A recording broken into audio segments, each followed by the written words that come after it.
GDP को हम एक सिंपल एग्जांपल से समझते हैं। सपोज यदि हमारे पड़ोस में एक घर है और उसकी हमें साल की इनकम बतानी है, ठीक है। और मान के चलते हैं कि उस घर में चार लोग रहते हैं, एक फादर और उनके तीन बेटे। अब सबके अलग अलग काम हैं। जो फादर हैं वो फार्मर हैं, उनका जो बड़ा बेटा है वो एक शू फैक्ट्री चलाता है, यानी कि कारोबारी है।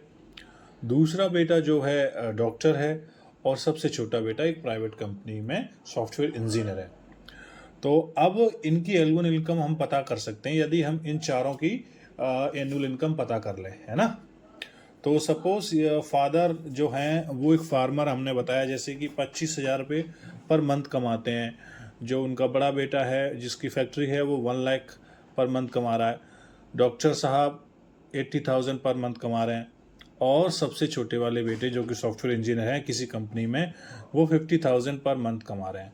अब इनकी टोटल इनकम फैमिली की निकालने के लिए हमें क्या करना पड़ेगा, इन चारों की इनकम को जोड़ देंगे महीने की को। तो इनको हम चारों को जोड़ेंगे तो ये आएगा करीब आपका 2,55,000 रुपये। और एनुअल निकालने के लिए 12 से मल्टीप्लाई, तो ये आ गया 30,60,000। अब इससे हम क्या समझे, उस घर के अंदर इतनी मनी वैल्यू क्रिएट हो रही है, यानी कि उस घर के अंदर इकोनॉमी इतनी है 30,60,000। इसी को हम जीडीपी कह सकते हैं। तो ऐसे ही देश की जीडीपी निकाली जाती है। तो देश की जीडीपी कैसे निकाली जाएगी कि उसके अंदर कितनी कमाई हो रही है। अब कमाई का साधन है मोटा मोटा उसके अंदर कितना टोटल प्रोडक्शन हो रहा है सामान का, जिसको कि बेच के पैसे कमाया जा सकता है, या सर्विसेज का। सर्विसेज जैसे कि कोई डॉक्टर है, इंजीनियर है, आर्किटेक्ट है, या कोई कैब ड्राइवर भी है, कोई नाई भी है, वो आपसे जब भी कोई सर्विस देता है तो पैसा लेता है।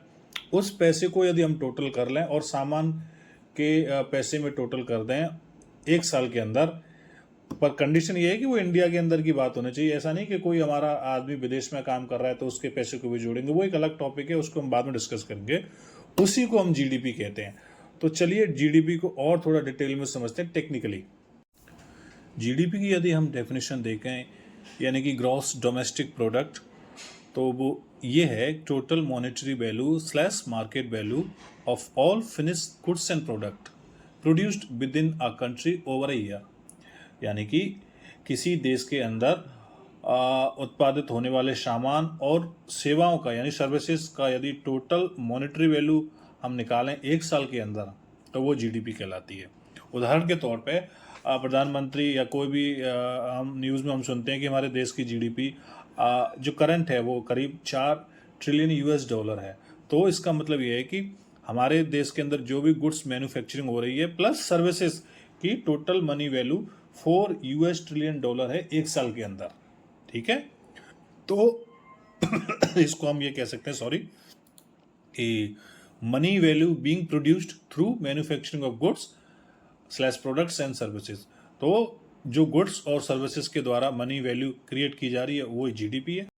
हमने जो फैमिली का एग्जांपल लिया था उसमें तो हमने देखा था कि हर घर के मेंबर की हमने सैलरी को जोड़ लिया। अब ऐसे देश की कैसे निकालेंगे। तो देश की एक तरीका है कि सारे लोगों को आमदनी को जोड़ा जाए और प्लस फैक्ट्री की आमदनी को जोड़ा जाए, ऐसे निकाल सकते हैं।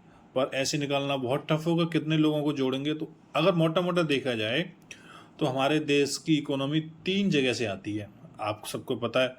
For example agriculture, manufacturing and services.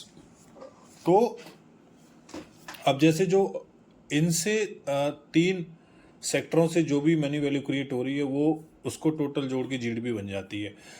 Example लेते हैं, जैसे ऑटो इंडस्ट्री है सपोज, जैसे जो कार बनती हैं, बाइक्स बनती हैं, कंपनियां बनाती हैं, महिंद्रा बनाती है, टाटा बना रही है, जब जैसे बजाज, हीरो, मारुति, फोर्ड। और जैसे कंस्ट्रक्शन मटेरियल इंडस्ट्री है जिसके अंदर की सीमेंट बनना है, ब्रिक्स बननी है, ग्लास है, आयरन है, और आपका लकड़ी के सामान है, पेंट है।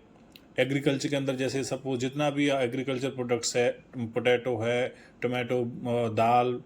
सर्विसेज में जैसे जितने भी प्राइवेट्स हमारी जॉब हैं या गवर्नमेंट जॉब हैं, जैसे doctor, engineer, architect, software, cab driver, barber, cleaner, इन सब की टोटल जो मनी वैल्यू है या जो भी ये लोग चार्ज कर रहे हैं, जो भी इनसे पैसा आ रहा है, उसका टोटल जीडीपी बनता है। तो अगर हम देखें कि किस सेक्टर का जीडीपी में कितना कंट्रीब्यूशन है, तो सबसे ज़्यादा कंट्रीब्यूशन है सर्विसेज सेक्टर का। आप देखते भी होंगे कि सबसे ज़्यादा हमारे देश में सॉफ्टवेयर इंडस्ट्री है और हेल्थ केयर इंडस्ट्री है, और जैसे आपका एजुकेशन है, ये सर्विसेज सेक्टर हैं। सॉफ्टवेयर में जैसे कि टाटा कंपनी सॉफ्टवेयर बना के दूसरे कंट्रीज़ को देती है, जिसको कि वो डाउनलोड कर लें और ऐसा सर्विस उनको पैसा देती हैं, तो वो सब पैसा देश की इकोनॉमी में कंट्रीब्यूट होता है। दूसरे नंबर पे आती है एग्रीकल्चर, जो कि 17% है। तीसरे नंबर पे है दूसरे नंबर पे इंडस्ट्री, जो कि है 27.6%, और तीसरे नंबर पे है 17.7% एग्रीकल्चर। पहले एग्रीकल्चर ज़्यादा होता था, बट अब समय के साथ साथ सर्विस इंडस्ट्री के ज़्यादा जोर आ रहा है, लोग पढ़ लिख के नौकरियों की ओर जा रहे हैं। अब बात ये आती है कि जीडीपी क्या इंडिकेट करती है। तो एक्चुअल में जीडीपी किसी नेशन की इकोनॉमिक हेल्थ के बारे में बताती है, यानी कि जितनी ज़्यादा जीडीपी होगी उतना वो कंट्री इकोनॉमिकली वेल्दी होगी। यानी कि इसको और समझते आसानी से, उस देश के अंदर गुड्स का ज़्यादा प्रोडक्शन हो रहा होगा, सर्विसेज का ज़्यादा मतलब माहौल होगा, और यदि ज़्यादा सर्विसेज और गुड्स का माहौल है तो उनके लिए फैक्ट्रियाँ भी होंगी, लोग नौकरी करने के लिए भी नौकरी करने वाले भी होंगे, तो यानी कि उस देश के अंदर एम्प्लॉयमेंट ज़्यादा है। और यदि एम्प्लॉयमेंट ज़्यादा है तो ये एक इस बात का इंडिकेटर है कि वहाँ फॉरेन इन्वेस्टमेंट के लिए भी अच्छे चांसेस हैं, क्योंकि वहाँ आउटपुट ज़्यादा आ रहा है, यानी कि वहाँ वर्कफोर्स काफ़ी है, कंपनियों की आउटपुट ज़्यादा है। तो इसको हम ऐसे देख सकते हैं कि जीडीपी किसी नेशन के बारे में ये बताती है कि कौन सा नेशन किस नेशन से कितना आगे पीछे है इकोनॉमिकली। ये मतलब है जीडीपी का।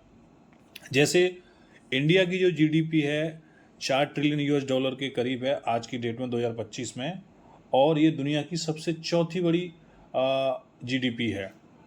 सबसे बड़ी जीडीपी यदि देखी जाए तो यूएस की है, जो करीब 30 ट्रिलियन यूएस डॉलर की है, और इसके बाद मेरे ख्याल से चाइना है, फिर जर्मनी है, फिर चौथे नंबर पे इंडिया है। ये जीडीपी की रैंकिंग है। अब चौथा जो बात है कि जीडीपी एक्चुअल में दो तरह की होती है। एक तो होती है रियल जीडीपी और दूसरी नॉमिनल जीडीपी। रियल जीडीपी का मतलब वो होता है कि जब जो भी जीडीपी में ग्रोथ हो रही है, यानी सेल्स में ग्रोथ हो रही है, वो प्रोडक्शन में इंक्रीमेंट के कारण हो रही है, ना कि महंगाई के बढ़ने के कारण, यानी कि इन्फ्लेशन के कारण। जैसे कि हम एग्जांपल लेते हैं कि 2024 में अल्टो जो कार है उसका प्राइस 5 लाख था, और उस कंपनी ने 100 अल्टो बेची, तो टोटल मनी वैल्यू या जीडीपी कह सकते हैं हम उस साल के लिए जो कार द्वारा आई वो कितनी आई, करीब 5 करोड़ आई। 100 इंटू 5 लाख। और यदि 2025 में हम देखें, क्योंकि एक साल हो गई, थोड़ी इन्फ्लेशन बढ़ गया, महंगाई बढ़ गई, तो उस केस में सपोज कहते हैं कि जो अल्टो का प्राइस है वो 5.5 लाख हो गया। अब उन्हीं 100 अल्टोस का प्राइस या मनी वैल्यू कितनी होगी टोटल, 5.5 करोड़। 100 इंटू 5.5। तो इस केस में आपने देखा कि जीडीपी तो बढ़ गई, 5.5 करोड़ होगी 5 करोड़ से, मगर वो एक्चुअल में देखा जाए तो प्रोडक्शन तो ज़्यादा नहीं हुआ, कार तो वही 100 की 100 रही, पर क्योंकि इन्फ्लेशन बढ़ गया 5 लाख रुपए का एक कार, 50,000 रुपये का एक कार पे, तो इस वजह से 50 लाख आपकी जीडीपी वो हो गई। अगर नॉमिनल जीडीपी की बात करें वहीं, तो नॉमिनल जीडीपी क्या हो रहा है, इन्फ्लेशन के कारण हो रही है ना, जैसे कि हमने बताया कि तो। और रियल जीडीपी यहाँ पर क्या हो गई, अगर रियल जीडीपी का एक एग्जांपल ले लें, दूसरा केस ले लें, सपोज 100 जगह की जगह 120 यूनिट बिकती हैं इस साल में 2025 में, मान के चल लेते हैं एंड तक 2025 के दिसंबर तक, तो 120 कार का 5 लाख के हिसाब से कितना होता है, 6 करोड़ होता है। 6 करोड़ में से यदि आप पिछले साल का हम घटाते हैं 5 करोड़, तो 1 करोड़ जो जो ग्रोथ हुई जीडीपी में वो रियल जीडीपी है, क्योंकि वो नंबर ऑफ कार्स ज़्यादा बिक गई। तो इसीलिए रियल जीडीपी से ही असली जीडीपी का पता पड़ता है। अन्यथा अगर हम 2010 की बात करें तो जीडीपी कम होगी 2025 की तुलना में, मगर इसका मतलब ये नहीं कि हमारे देश की जीडीपी सच में बढ़ रही है, क्योंकि 2010 से 2025 के बीच में 15 साल के अंदर महंगाई बढ़ गई, तो चीज़ों की प्राइजेस भी बढ़ गई और वही प्राइजेस फिर जीडीपी में ऐड हो रहे हैं। तो इसलिए नॉमिनल जीडीपी जो होगी वो हमेशा रियल जीडीपी से ज़्यादा होगी। तो विश्वास है आपको जीडीपी समझ में आया होगा बिल्कुल। और प्लीज़ मेरे चैनल को सब्सक्राइब करें ऐसे ही इंटरेस्टिंग फैक्ट्स के लिए।